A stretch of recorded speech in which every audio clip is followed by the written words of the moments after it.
नमस्कार मित्रांनो, तुमचे स्वागत आहे फॅक्टवरला या चॅनलवर। तुम्हाला जुन्या बालभारतीच्या पुस्तकातील मी विविध धडे तुमच्या समोर वाचन करून दाखवत असतो। चला तर मग आज आपण एक नव्या धड्याला वाचन करणार आहोत। तरी आज आपण इयत्ता तिसरीतील जुन्या बालभारतीच्या पुस्तकातील राजू आरशात पाहतो हा पाठ वाचन करून मी तुमच्या समोर दाखवणार आहे। चला तर मग व्हिडिओला सुरुवात करूया। व्हिडिओचं नाव आहे राजू आरशात पाहतो। माझी मुलगी 1 वर्षाची होती। तिच्या समोर आरसा धरला।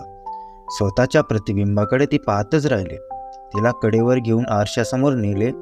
दोघांची प्रतिबिंबे पाहून ती हसू लागली, आनंदित झाली। ते पाहून माझ्या मनात आले की जंगलातले प्राणी पाण्यात आपले प्रतिबिंब बघत असतील, त्यांना त्याबद्दल काय वाटत असेल। त्यांना जर आपण आरसा दाखवला तर काय होईल, काय करतील बरे ते।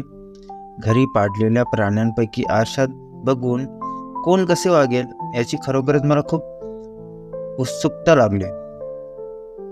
आरसा घेऊन मी घरी पाळलेल्या माकडांकडे गेलो। राजू आणि बबली ही दोन्ही माकडे त्यांच्या उंच ठेवलेल्या खोक्यावरून माझ्याकडे बघत होते।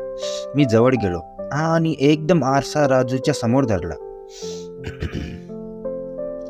मानेवरचे केस फुगून दात विचकत त्याने आरशात पाहिले।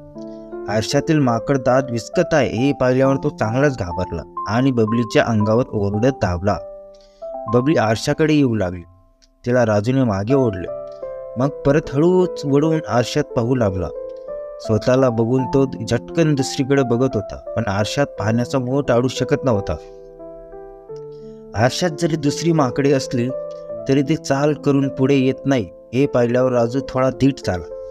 आरशात स्वतःला चांगले निरखून पाहू लागला। लांबून विचित्र आवाज काढला तरी आरशातले माकड काहीच आवाज करत नाही हे समजल्यावर तो बुचकळ्यात पडला। राजूने स्वतःची पाठ खाजवली, मान खाजवली, आरशाकडे पाहायचे नाही असे ठरवून बसला। बबली पुढे आली। बबलीमुळे त्याला धीर आला असावा। मागचा पाय लांब करून तो आरशाकडे नेऊ लागला।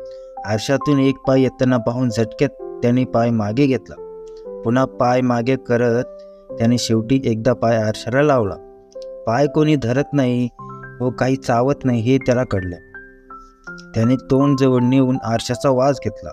आरसा चाटला, दात विसरली, आपल्याला या वस्तूपासून धोका नाही अशी त्याची खात्री झाली।